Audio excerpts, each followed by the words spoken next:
इस वक्त आप लोग जहां पर भी बैठे हो अपने आसपास नजरें घुमाओ और देखो कोई लोहे की चीज दिख रही है आपको। अगर दिख रही है तो उसे उठाओ और आसमान में उड़ा दो। क्या सोचने लग गए कि कैसी पागलों जैसी बातें कर रहा है ये आदमी। ठीक सोच रहे हो आप, क्योंकि ये बात मैंने नहीं, आज से 117 साल पहले दो भाइयों ने बोली थी और लोगों ने उन्हें पागल ही बोला था। वो कहते थे हम कुर्सी उड़ा देंगे, टेबल उड़ा देंगे, लोहे को उड़ा देंगे, हम एक ऐसी मशीन बनाएंगे कि इंसान को भी आसमान में उड़ा देंगे। लोगों ने कहा इनकी बुद्धि खराब हो गई है, कैसी पागलों जैसी बातें करते हैं ये आदमी। लोग उन्हें पागल बोलते रहे और वो दिन रात पागलों की तरह एक्सपेरिमेंट करते रहे। कई साल लग गए, लेकिन अपने इसी पागलपन की वजह से इन्होंने इतिहास बना दिया। जिस लोहे को उठा ना सके 1000 आदमी, उसे आसमान में उड़ा दिया। कितने सपने देखते हो आप, कितना ऊपर उड़ना चाहते हो, कितना बड़ा बनना चाहते हो। यार मैं इतना बड़ा बनना चाहता हूं, इतना बड़ा बनना चाहता हूं। अबे रुक, इतना बड़ा बनने के लिए तुझे पागल बनना पड़ेगा। बता तू बन सकता है? इतना बड़ा बनने के लिए तुझे अपने दिमाग में एक सॉफ्टवेयर इंस्टॉल करना पड़ेगा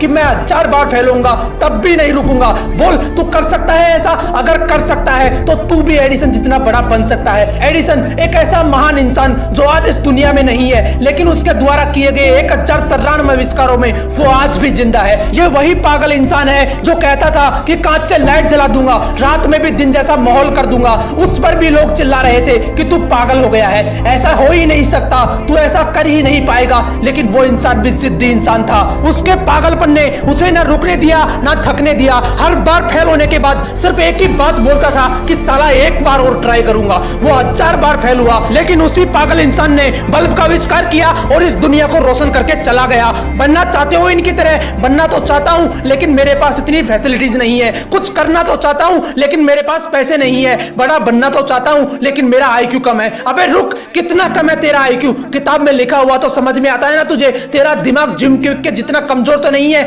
जिसके लिए किताबें पढ़ पाना भी बहुत मुश्किल हो गया था, क्योंकि सिर में चोट लगने की वजह से इसके दिमाग ने ठीक से काम करना बंद कर दिया था। इस बंदे ने अपनी जिंदगी के 3 साल सिर्फ ये समझने में गुजार दिए कि सेंटेंसेस को पढ़ा कैसे जाता है। ये सेंटेंस पढ़ना सीखा ही था कि एक बार फिर सीढ़ियों से गिरने की वजह से इनके सिर में चोट लगी और इनकी हालत पहले से भी ज्यादा खराब हो गई। लेकिन अंदर तो जिद थी ना खुद को साबित करने की। इन्होंने अपने दिमाग को समझने के लिए इतनी किताबें पढ़ डाली कि आज वो बंदा माइंड एक्सपर्ट एंड दुनिया के सबसे बड़े लाइफ कोचेज में से एक है। जिस बंदे के दिमाग ने ही काम करना बंद कर दिया था, आज वो बंदा लोगों को यह सिखाता है कि दिमाग को काम में कैसे लेना चाहिए। यहां तक कि कई लीडिंग कंपनीज के मालिक इलोन मस्क को भी इस बंदे ने ट्रेन किया है। अगर मैं आपको बोलूं कि मैं एक ऐसा यंत्र बनाऊंगा जिसकी सहायता से किसी भी इंसान को गायब करके कुछ ही सेकंडों में अमेरिका पहुंचा दूंगा, तो बताओ कैसा लगेगा आपको? आप मुझे पागल बोलोगे या नहीं? क्या बीतेगी मुझ पर जब चारों तरफ से लोग मुझे पागल बोल रहे होंगे कि तू नहीं कर सकता, तेरे बस की नहीं है। कुछ ऐसा ही ग्राहम बेल के साथ हुआ था।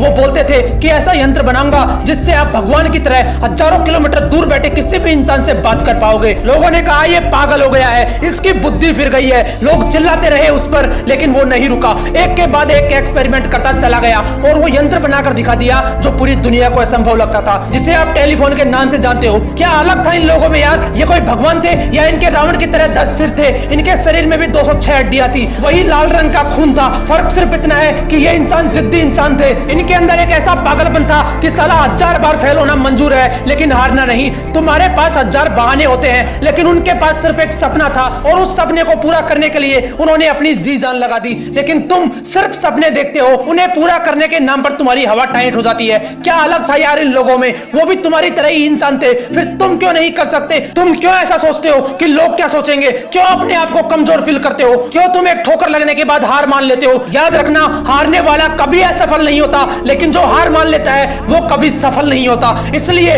अपना